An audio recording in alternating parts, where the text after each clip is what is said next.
Sinugba kinilaw, sinugba nga isda, sinugba nga pork chop, tinibuok nga manok.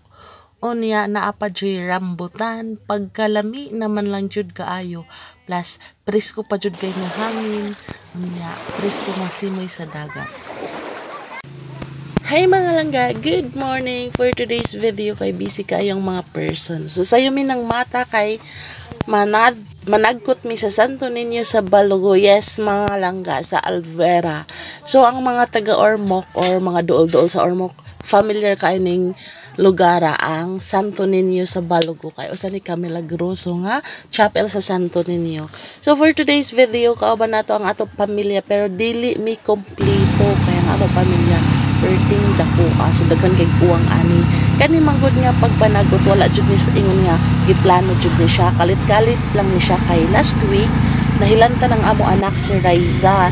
So hadlok bayat ta kung mahilanta na diri kay tungod sa dengue outbreak diri sa lugar namo karon. So mao nang nagpasalamat ta nga naulian siya, nagpa-check up sa doktor niya. Ikaluyan sad sa Ginoo naulian siya niya. Syempre amo man gipanaad nga once maulian siya, paulian siya ni bibi ninyo kay managkot mi nga to sa Santo Niño Chapel sa Balugo. So mao na ni siya. Padong kami nagbiyahe na mi ani niya. Syempre mas aligri unta mi kung kompleto mi pero kay naa may mga trabaho ang uban, na ay mga klase. So unang kamera ani ron. So naa nami nagbiyahe nami padong sa Alvera. Yung saan ka nagbiyahe ka, dili jud ta mapas mo kay natay rambutan. Sige ta og sima-sima. O sa pagkataon-taon na, diba, paspas yung transition na abot nami. So wala na lang namo na apilog video ang chapel kay familiar naman mo ana no diretso na ta diri sa dagat. So humana dai mi ani na nagkot ni agi nami sa simbahan. Diri nami sa dapnin sa dagat. O diba dagat na jud ni kay nakita na jud ang daho kay nguwanang. O sa pag-abot namo sa baybayon diri aso nagrent mi og cottage nya mao na ni siya nagkaguliyang pang among agi kay syempre nang habwa pa mi sa mga baon ug medyo naka-feel na mi gutom mao nang ato pangitaon uling dayon kay para makahaling na ta diba. So mao jud dayon ay pangitaon ang uling kay para maghaling kay para masugba na ang tanang mga isusugba o diba. Ang amo day gibawon diri kay pork chop o nya syempre tinibok nga manok di jud na mawa basta nga ri sa probinsya lami kaayo og syempre nasa tay isda kaya ang ato mother dear di na kay na siya mosukol og kaon og karning baboy no pork chop di na kay na siya ana mo kaon siya gamay lang gusto na niya isda labi nag isda nga sinugba. So mao na siya naghaling na sila manito ni Sir Dada mao na ni ila giatubang sa pag-abot namo diri kay medyo naka-feel na mig gutom kay kanili excited mula kaon niya nagdali-dali na wala na mi katarong og pamahaw. Ang importante makaabot mi diri kay diri na lang mi mobawi og kaon kay kaganiha pa noodles raman sa buntag ko diba diri lami naman ang sudan. So mao na siya ang palibot ra nindot kayong panahon no murag ni kuan jud ang panahon ni kampi jud natong panahon kay wala jud uwan. So mao na siya si Manito ni naghaling na siya. So nagdana day mi danog uling ambot kung sakto ba kaning among uling kay duha man ni kaputos kay mao na lin nahabilin sa amo tindahan.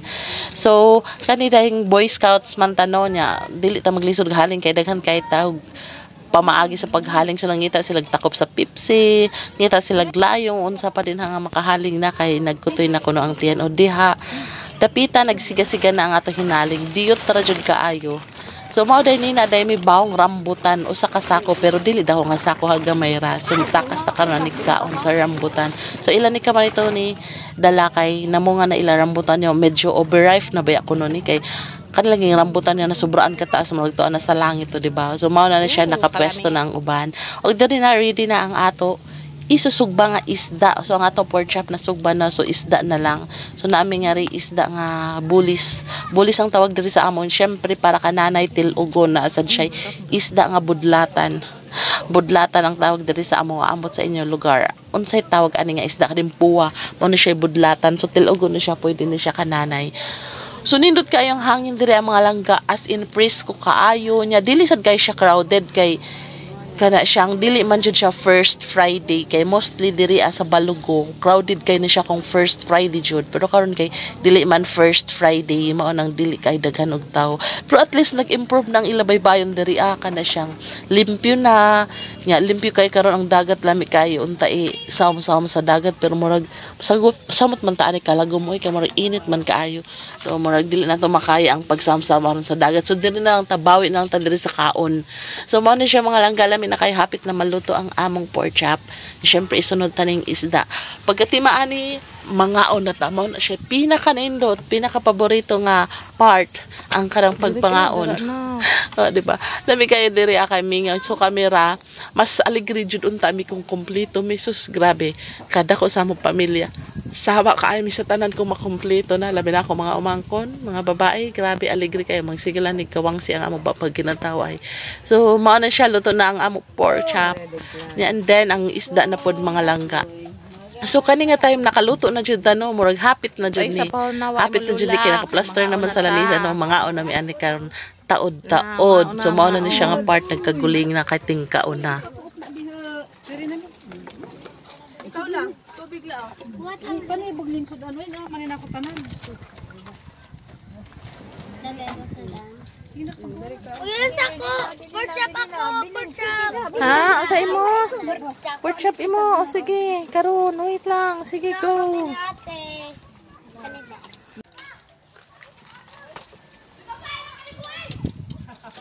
Shout out yan. Shout out to mga So mao na siya diri ang mga langga ang exciting part. So nangaon nami diri mga unta ninyo pero bisag umaw na kog agda ninyo kay di man jud mo makakaon kay wala man mo diri ano. So nangaon nami din ha. So nindot na kaayo sa paminaw kay nangaon na nasudlan na ang gipanggutom nga mga tiyan. So mao na siya si Manoy standing position kay ganahan ko siya magbarog para diretso ra ang iya gikaon. Lami kay nga mo pagkaon plus presko nga hangin. So mao jud na ato pinakaganahan nga part kanang usahay sad ba sa ato mga kakapoy din ha magpadagat pud ta kay para mapreskuhan pud gamay ang atong mga utok. So mao ra to mga langga, human kaon mingaw na kayong palibot. Kay nakakaon naman tanan na di ba? Bye.